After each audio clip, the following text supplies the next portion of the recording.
Hi, I'm Lieve with Professional Econ Grooms, and let's talk about your horse's skin and their coat and things you can find on their skin and coat when you're grooming. But first, a little bit about a horse's skin anatomy. It's got three layers. The outermost layer is the epidermis, and this layer is shedding and growing cells continuously. The middle layer is called the dermis, and there's a lot of blood vessels that live in the dermis, and that helps your horse regulate their body temperature. There's also going to be some sensory nerves and hair follicles in that middle layer. The nerves that are in that dermal layer are going to react to temperature and pressure and itchiness and pain. The dermis is also responsible for creating those proteins, those collagens and elastins that keep the skin healthy and strong and supple. And as a health bonus for your horse, the dermis also has a layer of immune cells that help your horse fight off infection. Now, the subcutaneous layer is where there is a layer of fat. This is the innermost layer. There are also muscles that live under there that help your horse twitch when they have a fly land on them. And the subcutaneous layer also has some vessels and nerve supply. There are going to be several different things that you might find as you're doing your daily brushing and inspection of their skin. And a really common one is called rain rot. Now, this is a bacterial infection, and it's created when there's a lot of moisture trapped against the skin. When horses have bacteria or fungus and moisture and things get trapped against the skin, that's like the perfect petri dish for these bacterial microorganisms and also fungal microorganisms to start to kind of multiply and then take over. And with rain rot, what you're going to see is a bunch of scaly, kind of flaky skin. And oftentimes those flakes will come off and they'll bring clumps of hair with them. So you might end up with a horse that's got some bald patches and some scales and then some like little chunks of hair that start to come out. And the thing with rain rot is that it can be transmitted from horse to horse through sharing blankets or saddle pads, sharing grooming tools, things like that. You might be more likely to see rain rot in the winter when a horse has a thicker winter coat and they've been maybe sweating underneath it, or if they have a blanket put on them when they are not fully dry after exercise. That creates also like a little sauna for the bacteria to have a little party. And then there is ringworm. Ringworm is actually not a worm. It is a fungus, and it creates circular bald patches around your horse's body. It can happen anywhere. And unfortunately for humans and other horses, it's totally contagious. So we can pick up ringworm from horses, and they can also give it to their friends, especially for sharing blankets and saddle pads and grooming tools. And then there's just generic dandruff, and this is just flaky skin. Now, dandruff could be caused by something that is actually an overproduction of oil. It could be caused by a reaction to a product that you've been using. It can just be your horse's dry skin. It might also be mites or lice living in your horse's mane or tail area. Those are common places you might see dandruff. And mange is a skin infection created by microscopic mites. And there's two different kinds. And usually what you're going to see is a really oily, greasy, sometimes very itchy hair loss pattern, usually around the mane and the tail. And let's talk about allergies. And allergies are something that you might see presented by their skin. They might get hives, they might have sores, they might get big welts, they might have hair loss, they might have excessive itching in localized places or overall. And allergies are really tricky to kind of narrow down the cause of, and know that they can be caused by something external to your horse, meaning the environment that they live in. Maybe it's something in the pasture that they're rolling in. Maybe it's something internal like the pasture that they're eating. So there's lots of things to explore, things you put on their bodies or things that they roll in, and then things that they're ingesting, be it pasture or hay or feeds or supplements. Might also be insects. One very specific type of allergy is called sweet itch. And this is when there's these teeny little midges, or no-see-ums as they're called. They're a member of the gnat family. And they like to bother horses on their dorsal side, meaning anywhere from their poll all the way to their tail on the top side, their top line.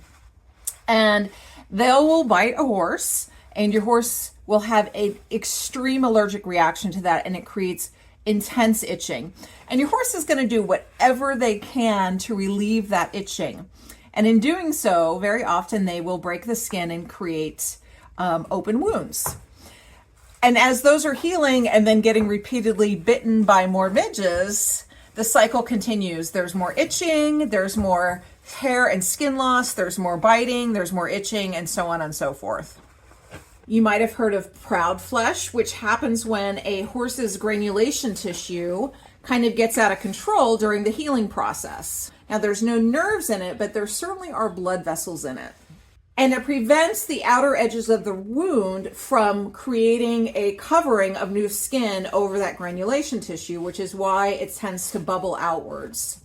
And this can happen because of a little contamination into the wound, an infection into the wound, movement, which is why it's particularly common to see proud flesh on lower legs. You might also find some weird growths, especially if you have a gray horse. About 80% of gray horses develop melanomas.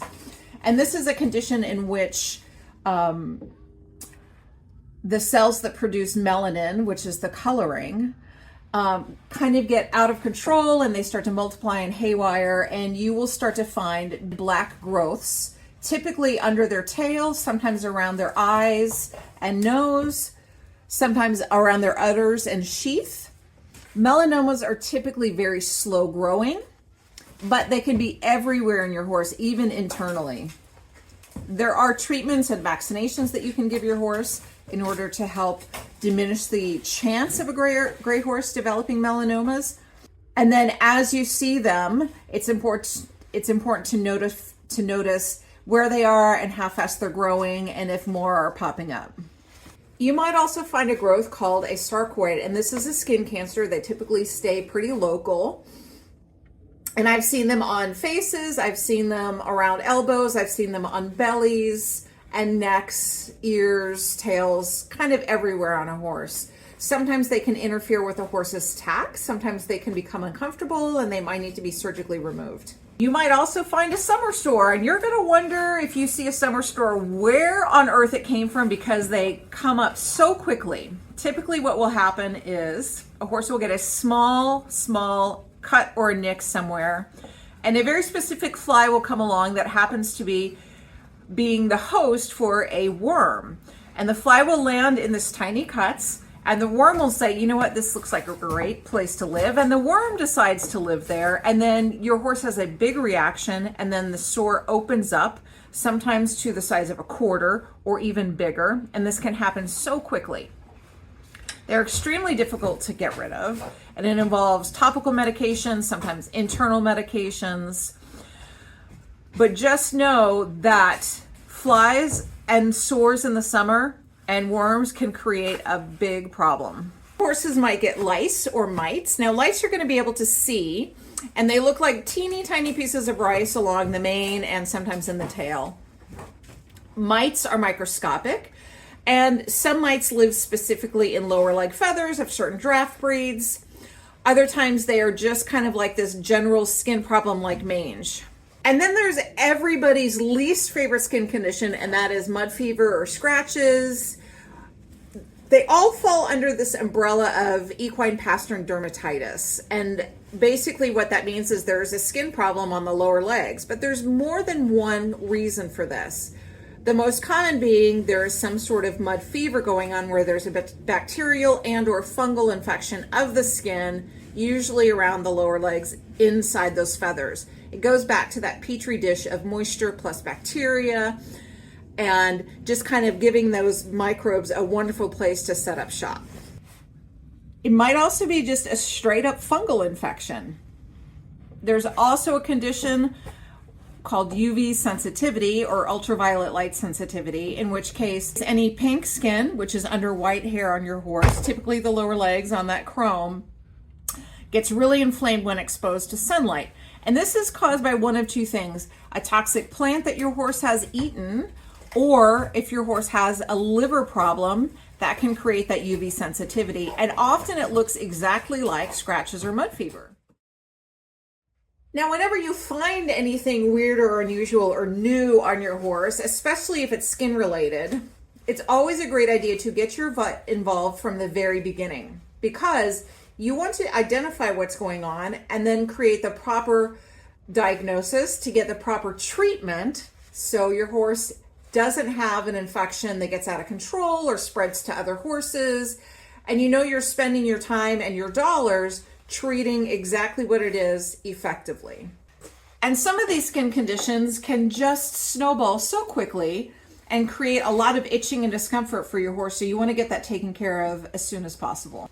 And how do you, as a horse owner, horse lover, horse caretaker, help their skin and coat be the best? Well, two things. You have to look at your horse's skin and coat health from the inside and from the outside. And there's a lot of things going on inside your horse that can create a dull coat and that lackluster shine and not enough sebum being produced. And the number one culprit of that is going to be internal parasites. Those little creatures that live inside your horse's digestive system like to leach your horse's nutrients from their food before your horse has a chance to get to them. You're going to see a dull coat. Your horse might be a little listless. They might have a funny shaped belly. And if you're wondering how you can determine if your horse has internal parasites, there's something that vets like to use now instead of using the rotational worming, and that's called a targeted deworming practice. And that's by identifying the worms that are inside your horse or more likely to be inside your horse and then treating with the appropriate medications. We're getting to a time and place where the dewormers that we have are not as effective as they used to be because the parasites are getting really smart and resistant to those drugs. So in order to help slow that process down, we want to find out what's going on, and then we apply the appropriate deworming medications so we don't instead create more and more drug-resistant worms. And the way to do that is with a fecal egg count. Now, this is when you take a couple of balls of your horse's fecal matter, you send it to the laboratory, and they're going to be looking for strongyls and other types of worms. Sometimes you'll see a tapeworm egg show up on a fecal egg count, but usually not.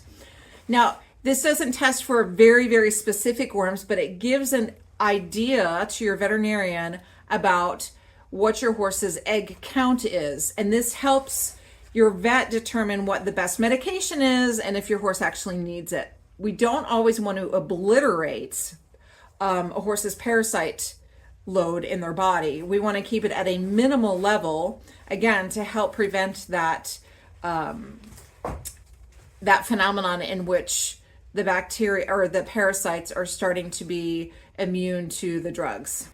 Horses that have other systemic diseases going on might also not have the best coat and the skin, and you might see this in a case of a horse that has PPID, which is also known as Cushing's. That really affects their hair growth and the hair quality and how shiny, and not only how well they grow it and shed it, but sometimes it just doesn't shed at all, and you might have a horse that has a very thick coat even during the really warmer months.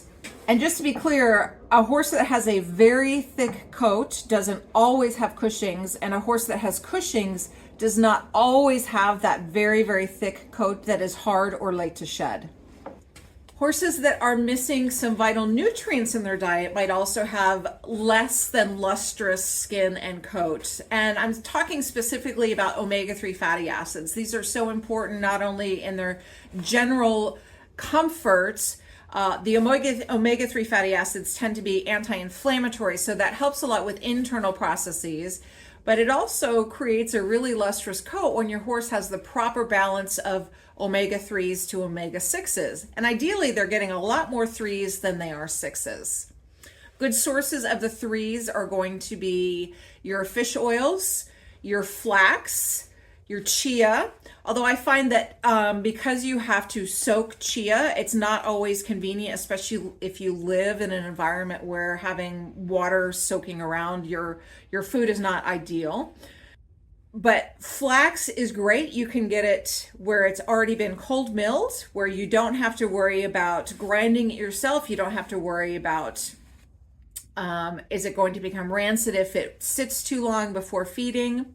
Pasture is another great source of omega-3 fatty acids, but again, that can be very seasonal. You might need to adjust your horse's diet between the seasons to make up for any less than ideal pasture, or if they're changing locations where their hay is going to be different. You also need to be sure your horse's diet has the proper balance of zinc and copper. These are really important in terms of hair growth, but also hair color. When horses don't have appropriate levels of zinc and copper in the diet, their coat becomes sun bleached. Of course, that also happens for being in the UV sun, but the zinc and the copper actually help with your horse's pigments being produced and being spread into the individual hairs. So without those nutrients, the hair's not going to be its true color, and it's going to look sun bleached. And to help support your horse's skin and coat health, there's a number of things that you can do. And if you do them a little bit every day, it's a lot better than doing a big project on the weekend. And the first thing is to groom your horse every day, and start with the daily skin inspection. Use your fingers, use your eyes, run your hands all over your horse's body. Look for things that are different or weren't there the day before. Is something really oily? Is something really dry? Is there a new itchy patch? Is there something that you feel like a lump or a bump or a scrape or a cut or a tick or another type of bug? When you're finished riding, doesn't matter the season, take care of those sweat marks. So in the summer, when the weather's great, you can rinse your horse. You can shampoo your horse. Make sure you're using a shampoo that is very mild, adds some shine, and is designed to be used very frequently. In the winter with sweat marks, it's best if you help them dry with coolers, and then you can buff them off with a cactus cloth. You can use a no-rinse shampoo to help remove the sweat marks. You can use a stiff brush. Also think about picking the best shampoo for your horse's needs. A horse that is just getting a pretty regular shampoo bath and needs a little shine boosting, you can use a simple shampoo that's very gentle but will help protect your horse's skin and coat. If your horse has sensitive skin, where they're getting a lot of insect bites, or they're very itchy, or their skin just needs a little bit of support because they have prior skin infections or they're very sensitive to getting them, use a shampoo that has some lemongrass and tea tree oil in it. Those are very soothing. They smell great. They have some anti-fly properties where not a lot of insects like to be around those smells, and they boost shine. If your horse is a little bit bleached, or you've clipped them and maybe your dark bay is now a little bit more of like a mousy color, or you have a white or gray horse and you need some help brightening those areas, look for a color enhancing shampoo. These are designed to put back some color into your horse, add some shine, and protect that hair. As you are inspecting your horse's coat and skin, make sure to spend special attention in their mane and in their tail. You want to get to the root of all of that hair and really feel around there. Make sure there's nothing new, especially ticks because they like to live there, and lumps and bumps, especially if you have a horse that is more likely to develop a sarcoid or a melanoma. If your horse wears blankets, take them off every day because you want to make sure that nothing is growing under there like a science experiment, but you also want to look for rubs, especially around the shoulder area, sometimes around the base of the mane, on the hip points. You want to be sure that that hair is staying nice and healthy. If it's not, adjust your horse's blanket fit. Maybe try a different style, a different brand, a different size. See if that helps. Speaking of blanketing, don't blanket a wet horse. Make sure you use coolers to help your horse dry. It's also helpful if you can give your horse a nice curry and a nice stiff brushing after you have let them dry before you put on a blanket. And there are sometimes when your horse's coat is a little bit longer where the tack might pull the hair, and that typically happens around the elbows, sometimes up near the withers.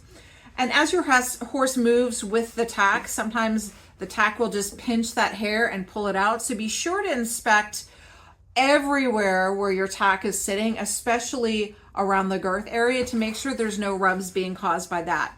And in some cases, it's better if you clip that area short so that your tack isn't going to grab the longer hairs and pull them out. If you're going to clip your horse any time of year, make sure you start with a clean horse. Use a good shampoo. Rinse thoroughly. You can use a very small amount of grooming oil to add some shine and lubrication to your horse before you clip. And as you're clipping, stop every 5 minutes to brush the hair out of your blades and add clipper oil. You can use coolant as well, but coolant is temporary. It's going to take the heat out of your blades, which should be very minimal if your horse is very clean and you're stopping every 5 minutes. But then the coolant evaporates quickly, so you want to add the longer lasting oil to keep those blades moving side to side very smoothly and reduce the tugging and heat on your horse. Oil buffing your horse with a grooming oil is a great way to help them year round. In the summer, it's very easy to apply. After your horse has had a bath, you can add some grooming oil to a water and use that as a rinse with a sponge. In the winter, you can hot towel your horse or hot cloth your horse with hot water in a bucket, a dollop of grooming oil, and probably for about 2 gallons of hot water, maybe just 1 or 2 capfuls of oil is perfect. Then dunk your hot cloths in there, wring them out really well, and then use that to curry on your horse. And that grooming oil is a great conditioner. It acts like sebum would. It soaks into the hair. It helps prevent stains. It adds shine. And it's a nice way to just get that show ring glow on your horse. It's also really important that you use clean grooming tools. Don't use dirty saddle pads on your horse. Clean your horse's girth and bridle, especially because those areas sit directly on your horse. They're not removed from your horse with a saddle pad. Regularly clean your horse's brushes. You might need to do this more often in the winter when they tend to get just a little bit dirtier. Don't share grooming tools. And make sure your horse doesn't have any grit where any tack or polo wraps or boots are going to be. You don't want anything on your horse's leg, like any mud or dirt, to be underneath a boot or a polo wrap. That's just going to create irritation, just as it would under your horse's saddle pad. And most importantly, keep in touch with your vet. If you notice something's going on with your horse's skin, call your vet, get involved, create a plan, and keep your horse healthy ahead of the curve.